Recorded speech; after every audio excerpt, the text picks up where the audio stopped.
951%. Proposition number 2, authorization to establish a capital reserve fund. This is on the ballot as well on May 16th. Voter approval is needed to establish and spend from this reserve fund. Establishing or spending from this reserve will have no impact on the tax levy in any year. The purpose of this reserve is to finance district-wide capital improvements. I'll show you the ballot language shortly to see the specific details. The maximum amount of this reserve is $7.5 million. What the $7.5 million isn't the maximum amount that the reserve could have at any one given point in time. The $7.5 million is the maximum amount of money that could ever go into this reserve. So it's not you put $4 million in, you ask voter approval to spend $3 million, you're down to $1 million, and now you could put an additional 6.5. No, when you put $4 million in, there's only space to put 3.5 million left. Probable term of this reserve is 10 years. The source of funding from time to time would be from budgetary appropriations, unappropriated fund balances from the general fund as authorized by the Board of Education, transfers from other reserves as authorized by law. Why should the district establish a capital reserve fund now? On January 13, 2015, the voters approved the bond referendum of $48.5 million. The members of the bond committee prioritized the scope of work to be included in the referendum. The $48.5 million did not provide funding to complete all of the needed repairs, alterations, or renovations, nor was it the intent to do so. The intent of the bond committee was address the most serious needs, provide something that the community could vote on, that they felt confident would get community support. It was never an intent to be a one-time repair everything. There were things that were removed as part of the prioritization process. In order to plan for future capital work, establishing this reserve and funding this reserve before the work is needed would help us ensure that there is no impact on the operating budget or the tax levy inside of future years to do capital work. We would not have to worry about going out to do another bond. The thought here is to put money aside so that when we want to do that work, we could ask the taxpayers, we have the money saved because you voted approving us to create a capital reserve. There was money put into the capital reserve, and now we're asking for permission to spend it on these type of repairs that would be listed inside of the ballot language whenever we're asking for voter approval. Without a capital reserve, when capital renovations are needed, additional borrowing will increase the operating budget. As we're able to see here, we were able to squeeze in a $3 million bond payment. We might not be that fortunate going forward. So I think it's important that there's an understanding as to why there is a need for a capital reserve now. What is the difference between transfer to capital fund budget line and a capital reserve fund? The 17-18 budget includes a transfer to capital fund budget line of a little less than about $630,000. Specific projects are identified and included in the budget when there's funding in a transfer to capital fund budget line. The projects are identified. When the budget is approved by the voters, the transfer to capital fund is made and planning begins to complete the projects. Work will be completed when the required plans and approvals are in place. The capital reserve fund, in order to establish this reserve fund, voter approval is first required. This is a fund in which money accumulates to complete work at a point in the future, and any plan to spend money from this reserve fund must first receive voter approval. So I continue to try to point out we are trying to do two separate things, because the transfer to capital fund budget line has specific projects identified as part of the budget process in order to be completed in the near term. The capital reserve is a fund where money is able to be set aside, accumulate, so as a bigger project or as bigger projects are developed, we can put those projects together, go out, seek voter approval in order to complete those projects, and then go out to complete those projects without impacting the operating budget or the tax levy.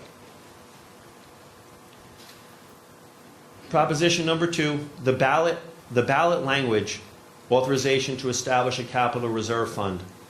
This is what the ballot is going to say on May 16, 2017. Shall the Board of Education of the Shoreham-Wading River Central School District be authorized to establish a capital reserve fund pursuant to Section 3651 of the New York Education Law to be known as the Shoreham-Wading River Central School District 2017 Capital Reserve Fund for a probable term of 10 years in an ultimate amount of $7,500,000, whose purpose shall be to fund in whole or in part capital improvements to the facilities of the district, including but not limited to reconstruction and renovation of facilities, Americans with Disabilities Act features, athletic fields, bleachers, auditoriums, ceilings, computers, technology systems, networks, sidewalks, curbing, doors, windows, mechanical and electrical systems, energy management systems, exterior and interior lighting, fencing, flooring, heating, ventilation, air conditioning systems, irrigation systems, locker rooms, gymnasiums, masonry, plumbing, and sanitary systems, roofs, security systems, toilet rooms, walls, and ancillary or related work required in connection with such capital improvements, with such funds to be obtained from budgetary appropriations, transfers of unappropriated fund balances from the general fund as authorized from time to time by the Board of Education, amounts from certain other reserve funds as authorized by law, and in the interest accrued on such funds over the term of the Capital Reserve Fund. Is there any questions on a Capital Reserve Fund? Okay. The remaining budget presentation dates, April 5th. The revenue budget will be presented in more detail, and we anticipate adopting the budget on April 5th. Adopting the budget on April 5th gives us enough time to ensure that the budget newsletter will be able to be sent out to the district residents in preparation for the May 2nd budget hearing meeting. Is that the last day? The last day to be adopted would be April 18th. That's a Wednesday. April 18th? No, April 5th is a Wednesday, yes. April 18th, there's a budget presentation as part of the standard Board of Education meeting. April 20th, there's a meeting at Leisure Glen Clubhouse. April 24th, there's a meeting at the high school library of the Joint PTA and PTO District Council. Shoreham Civic Association on May 1st, budget hearing May 2nd, and May 16th is the budget vote.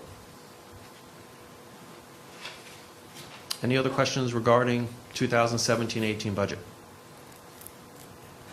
Thank you.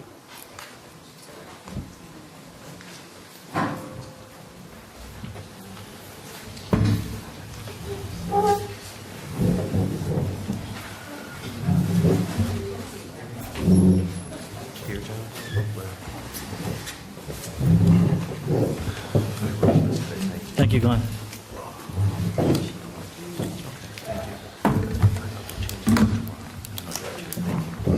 Okay, we're going to move on to votes and resolutions.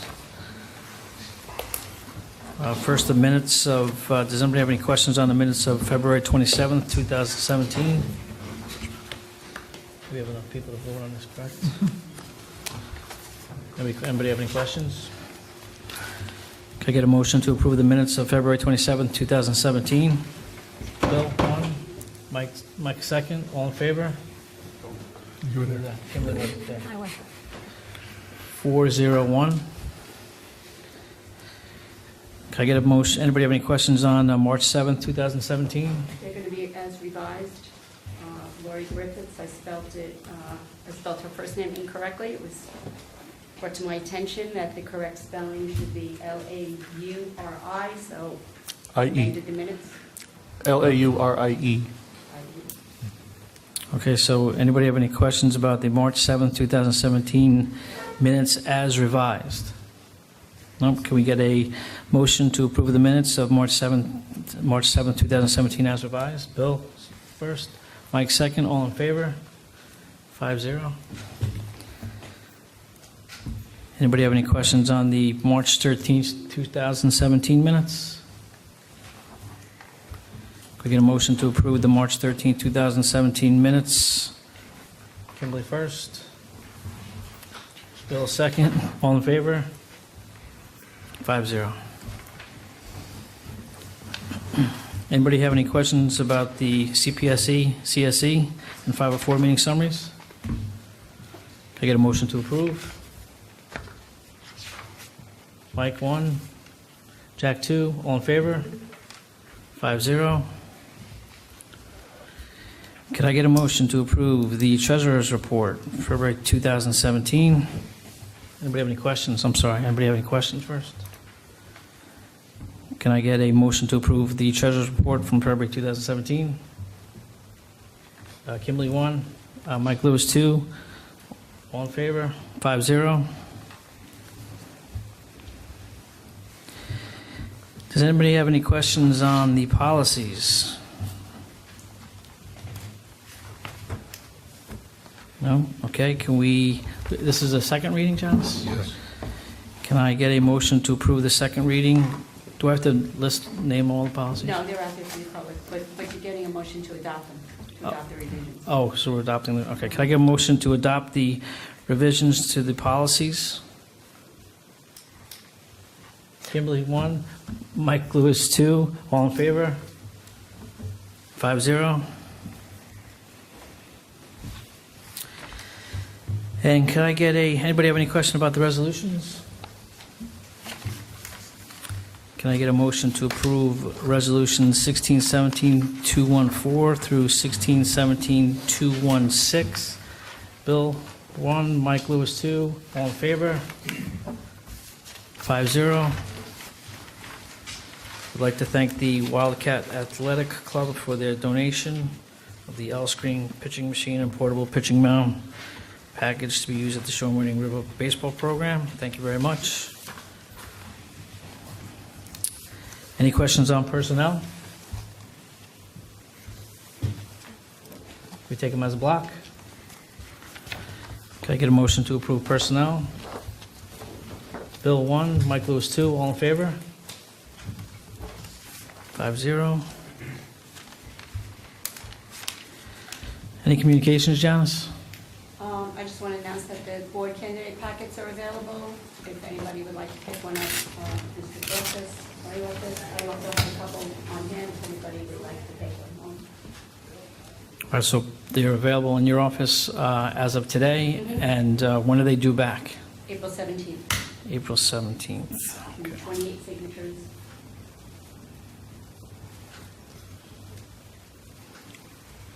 And all they have to do is stop at your office, though. Pick them up. I have packets here too. Okay, great. Will you have packets at the coming up board meetings? Yeah, All right. and the incumbents have automatically, I've given them. Thanks. Very looked at. Okay, discussion, moderator selection for the Meet the Candidates Night on May 8th, 2017. I guess we have to decide who's going to In the moderate. past, it's been Suffolk County Council, PTA Council. Are they available? I didn't check yet, I wanted to see if that's was an Fine with me. option. The board wanted to. Are you guys all right with that? Yeah. Yeah, I guess we'll check on that, and then I guess we'll figure out what's going on the next board meeting. Yeah, I'll call them and find out if they're available.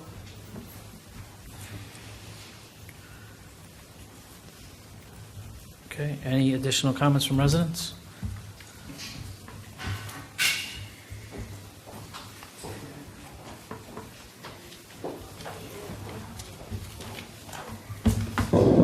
Hello, Erin Hunt from Shoreham. Hi. I wanted to link together what Mrs. Carlson presented about community, and then also what Dr. Lederer was saying about, or Mr. Lederer, I'm sorry, about what the difficulty in the community with social media and the bullying, and also the budget presentation. I feel like, I would like to encourage the board and the administration to pursue free or low, no-cost options to the district that have been shown to enhance student learning and community building. As an example, I have shared with Mrs. Carlson, and I know she's implemented in some of the classrooms, but maybe it could be something district-wide. There's a free program, free curriculum called Calm, and it teaches mindfulness. There's been studies that show that that's a strategy that children through adults can use to deal with life, which is part of what we all need, and it's free. There are other things that studies have shown, like extending time in recess at the lower levels. That's something that would be low cost, no cost to the district, that would have particularly great benefits to our children. Yoga and gym classes is a one-time purchase of the curriculum and the teaching of our gym teachers, and again is a strategy for children to deal with stress, deal with life. There have been numerous studies showing the importance of that and the benefit of it. Another thing that I know a neighboring district is doing is a homework policy. There have been studies on homework that there's a certain number of minutes per grade level, that once you exceed that, it becomes not only not beneficial but detrimental. So is that something that the board and the administration, are these things that we can work together that are free or low cost to the district but have tremendous benefit to our children, not just at the lower grades, but especially at the lower grades, because as Mrs. Carlson was saying, there's also research that shows once you start at the lower grades, it has benefits throughout a child's life. So I know Glenn is glad that I'm saying free things because he doesn't have to amend the budget.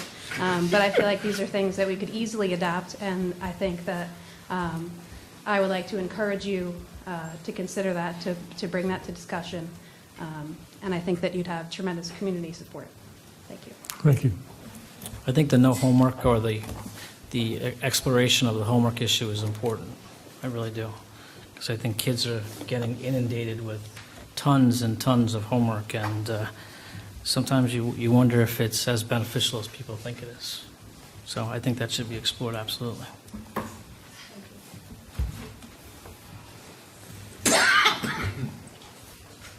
I am Nani Badalian. I just had a question in regard to field trips. I was just interested to know if the costs of Disney, Philadelphia, and the Washington, D.C. trip were covered in the budget for the proposed budget. I know that we had gotten, Alan, you want to speak to that? I know we've gotten some information late today about that. At this point in time, we are moving forward within the budget funds for a Philadelphia trip. There are funds in there for a Washington trip, but the structure of it is revised from what it has been. The cost of the trips will be borne in part by parents for the students, and or fundraising through the PTA, PTOs. For those parts of the trip that are the educational portions of the trip. Those would be covered by the district. All other components of it would be funded through parent and or PTA donations. But those trips are in the budget for next year, as is a New York City trip for one of the grades at Wading River. Those are the major trips. All of the other trips that have gone on, all of the direct curriculum-related trips at the high school, the middle school, the trips that are done locally at the elementary schools, those are all still included within the budget. For the most part, the district covers the cost of transportation for those trips that are local, and how some of those trips will be funded will be with either PTA, PTO donations for small components of those trips, such as just like local registrations or admissions. How about Disney? Disney is currently not. If it's to be funded, it's to be funded by, in its current structure, it's to be funded by student, parent costs.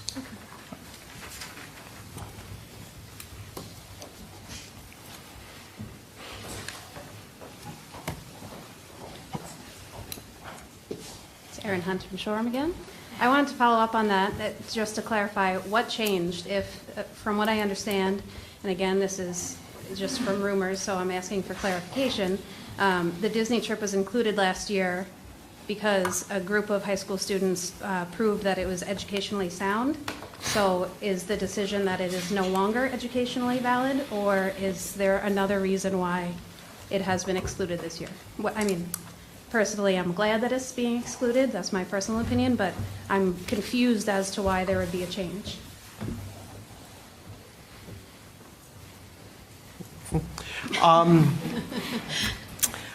So as far as the Disney trip is concerned, the high school seniors did come up to the board earlier this year. They did discuss the educational value of the trip as they saw it and described it. The board then made a conclusion that, based on that presentation, there was a curricular nature to the trip. The students actually will be coming at an upcoming board meeting on, I believe, April 5th, to share their experiences and to explain how their attendance at that trip tied into their curricular experiences. In looking very closely at the regulations related to field trips, it very clearly discusses about the educational portion of a trip.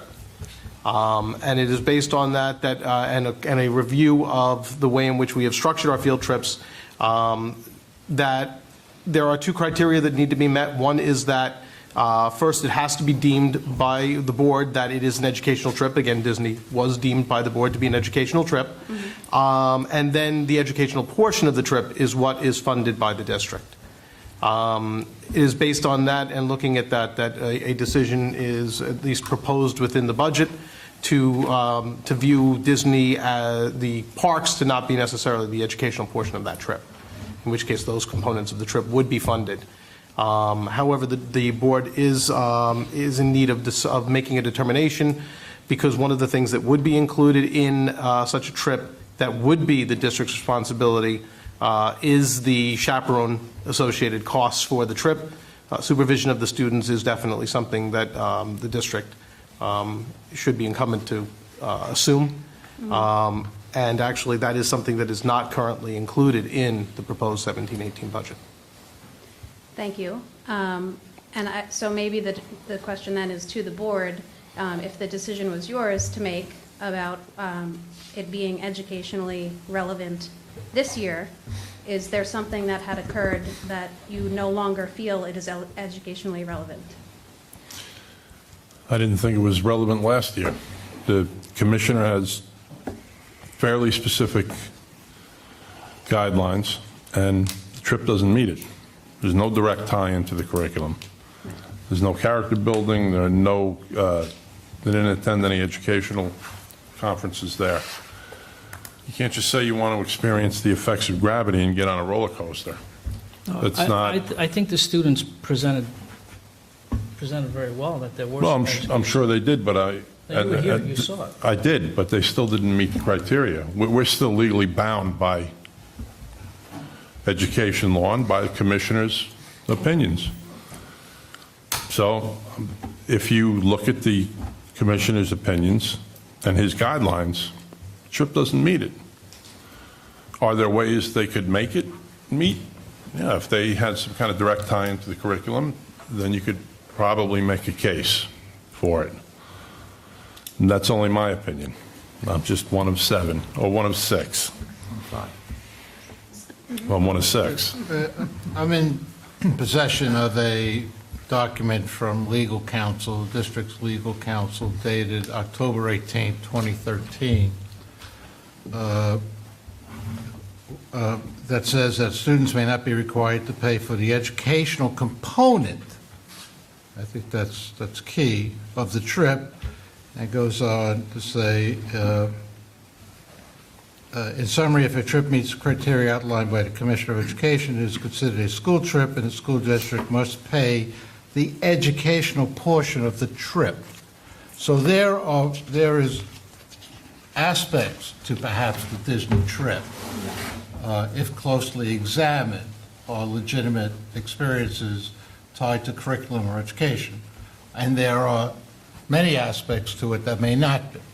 Those aspects that can be tied to an educational experience should be funded by the school district, and fundraising is permissible in that regard. A purely recreational field trip cannot be funded by the Board of Education and cannot be taken during school hours and days when school's in session. So we have a clear definition here that, and perhaps the board has seen this, I don't know, this is 2013, so it's 4 years ago. Some of our board members were not on the board at that time.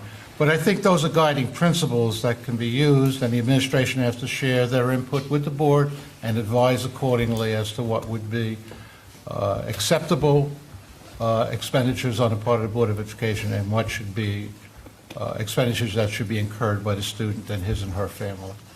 When are the students presenting, Al? April 5th. Okay, so that Our would be, next board meeting. okay.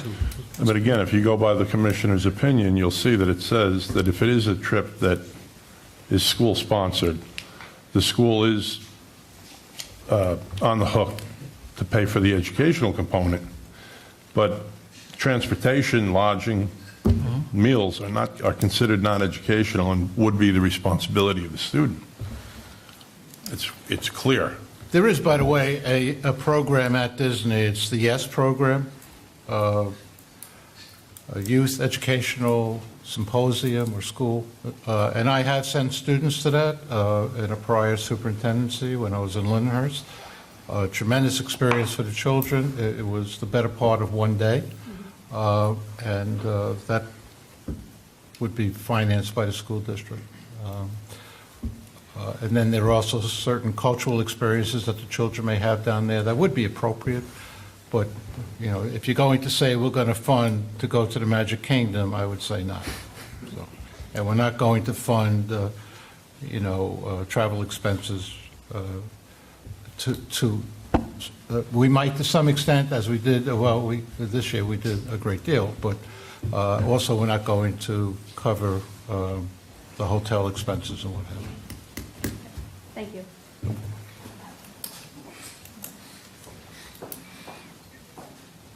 Any other statements? Can I get a motion to adjourn to exec? Bill, Kimberly, all in favor? All right.